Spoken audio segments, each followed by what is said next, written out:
Commodities તરફ આગળ વધીશું અને એગ્રી કોમોડિટીઝના કામકાજ ઉપર આપણે અહીંયા આગળથી નજર કરી લઈએ તો આજે એક મહત્વના સમાચાર જે રહેતા જોવા મળ્યા છે કે સરકારે શુગર એક્સપોર્ટ પર ઓક્ટોબર સુધી પ્રતિબંધ લગાવ્યો છે અને એક્સપોર્ટ ઉપર પ્રતિબંધ તત્કાલ રૂપથી લાગુ કરવામાં આવ્યો છે.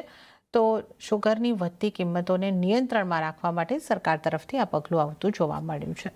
આપણી સાથે ટ્રેડબુલ સિક્યોરિટીઝના ભાવિક પટેલ જોડાઈ ગયા છે. ભાવિકજી, સ્વાગત છે આપનું. આજે સૌથી પહેલાં આ જે અપડેટ આપણને આવતી જોવા મળી રહી છે, શુગર એક્સપોર્ટ પર પ્રતિબંધ મૂકવામાં આવ્યો છે. આ પગલાંને આપ કઈ રીતે જોઈ રહ્યા છો?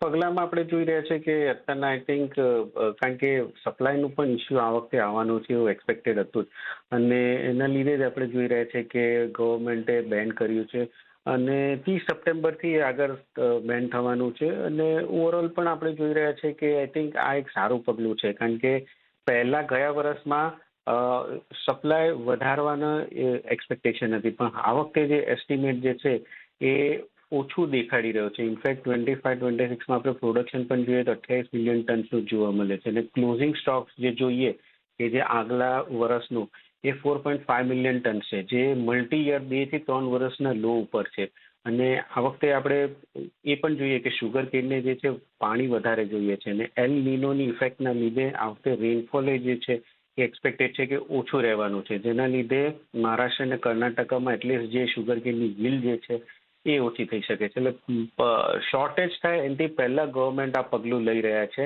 કારણ કે મે બી સપ્ટેમ્બરમાં જ્યારે એકવાર વીક મોન્સૂન થશે ને પછી આપણને ખબર પડશે કે ના શોર્ટેજ થવાની છે, એ શોર્ટેજ થાય એની પહેલા આ પગલું લેશે. મે બી જો આ વખતે સારું મોન્સૂન થશે અને yield વધશે તો એકવાર ત્યારે એક્સેસ હશે તો એકવાર એક્સપોર્ટ બેન કાઢી શકે છે. પણ અત્યારના આપણને એટલે સપ્લાયનું શોર્ટેજ ના થાય એના લીધે પગલું વહેલું આ ગવર્મેન્ટ લઈ રહી છે.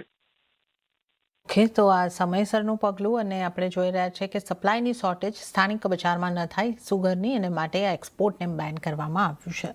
અને ત્યારે જે એગ્રી કોમોડિટીઝના આજના કારોબારની વાત કરી લઈએ ભાવિકજી, તો આજે એગ્રી કોમોડિટીઝમાંથી ટ્રેડિંગ વાઇઝ આપની ક્યાં સલાહ રહેશે?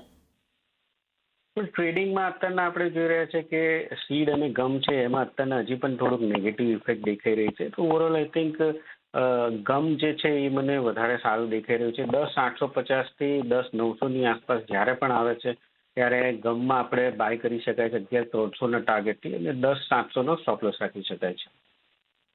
કે તો ગુવાર ગમને બાય કરીને ચાલવાની આગળથી સલાહ બનતી જોવા મળી રહી છે. અને ત્યારે જ ભાવિકજી, આપનો આભાર અમારી સાથે જોડાવા બદલ અને એગ્રી કોમોડિટીઝ અંગે ચર્ચા કરવા બદલ આપનો આભાર.